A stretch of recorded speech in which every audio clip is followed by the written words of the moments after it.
Eh ma souris, j'ai une super idée. Pour revenir sur ma chaîne, tu crois pas que ça serait bien que je fasse un truc stylé, genre revenir à la base? À la base de ce que je faisais au tout début, tu sais, genre quand je parlais des dragons, des sorcières, des sirènes et tout. Genre je vais parler de magie. Oh putain ouais. Genre, mais je vais faire genre je suis quelqu'un de bien, tu vois, je vais parler de magie blanche. Tu sais, genre la meuf qui se balade avec une aura blanche autour d'elle et qui soigne le tout venant. Oh putain ouais. Par contre, il va falloir que je fasse des recherches parce que j'y connais rien. T'en penses quoi? Ouais, tu t'en fous, hein? Ouais, je vais faire ça. Ça va être bien. Ça va être très bien, même.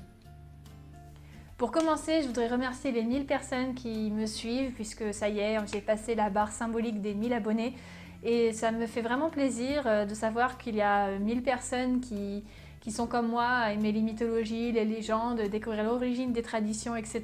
Le tout en rigolant. Donc voilà, ça me fait hyper plaisir et je trouve qu'il n'y a pas de meilleur moment pour ramener ma fraise.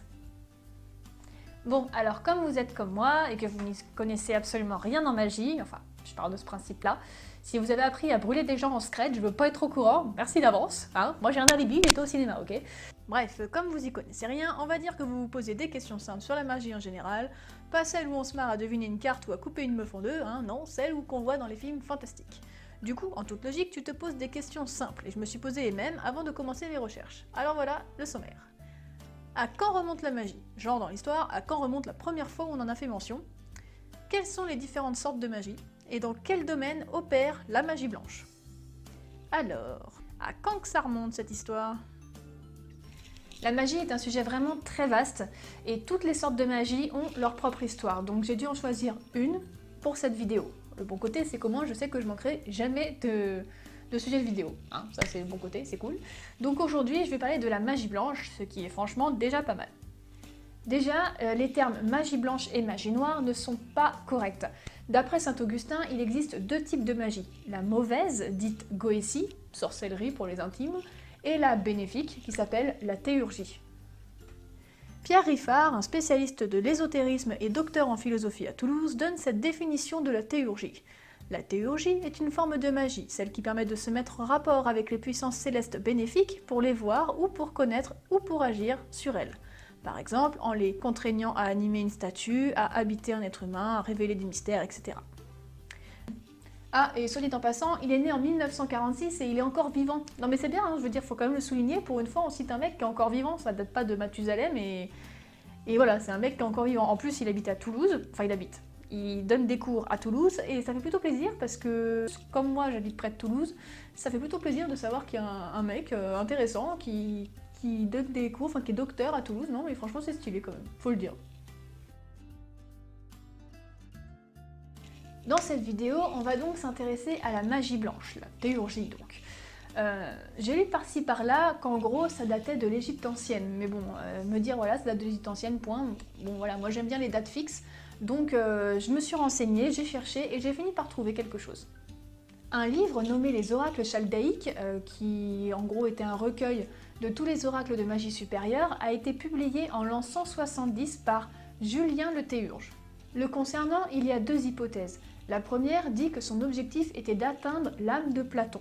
La deuxième dit qu'il était plutôt branché médiumnisme, platonisme, et que ce livre en fait serait une sorte de transposition du Timée de Platon. Donc, pour répondre à la question de la date, sur le papier, en tout cas pour la date la plus vieille que j'ai pu trouver de fixe, ça date de l'an 170. Après bon, je pense qu'on peut se baser sur effectivement le coup de l'Égypte ancienne, puisque beaucoup de choses remontent à des temps très très anciens et ça m'étonnerait pas franchement quoi.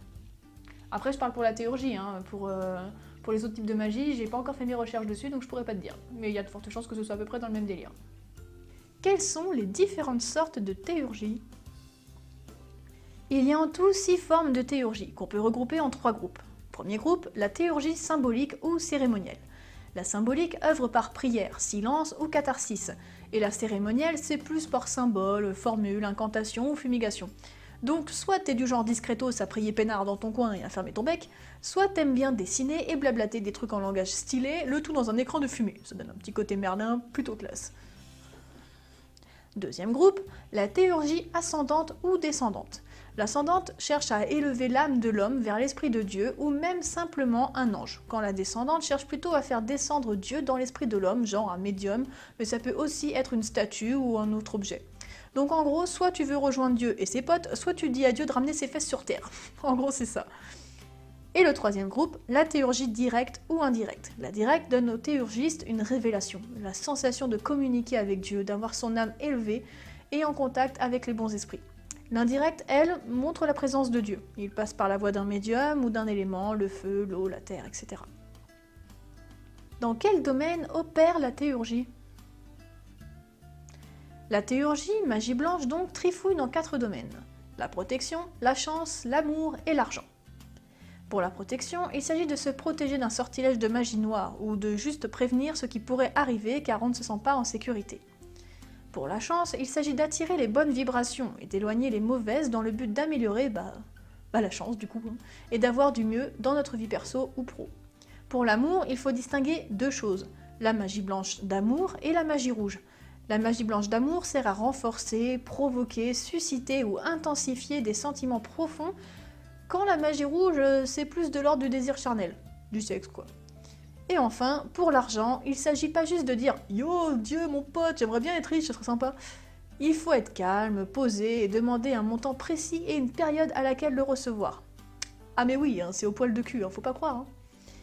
Bref, des rituels pour ces 4 types de magie blanche, il y en a des tonnes. Et je peux pas te les présenter ici, mais t'inquiète, avec 3 mots-clés sur Google, t'en trouveras plein. En tout cas voilà, c'était ma première vidéo sur la magie. J'ai hâte de lire vos commentaires là-dessus, vos petits retours, voilà, savoir ce que vous en pensez. Soit vous êtes hyper croyant et vous êtes à fond dedans, soit au contraire ça vous fait mourir de rire, ou vous pouvez très bien vous trouver entre les deux, ne pas être spécialement fixé là-dessus.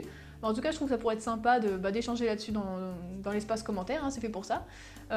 Savoir si aussi vous voudrez que je parle des autres types de magie, parce que là on a parlé de la théurgie, de la magie blanche, voilà, du côté bénéfique. Après on peut parler de la magie noire aussi, du côté un peu plus sombre. Et puis si jamais la magie rouge, on peut en parler un petit peu aussi, mais on sait jamais, des fois que vous soyez des petits obsédés, on sait pas. Donc voilà, je vous laisse me dire tout ça en commentaire, et puis si vous voulez vous occuper encore un peu, vous pouvez aller voir mes autres vidéos, et puis vous abonner, tout simplement. Allez, à bientôt.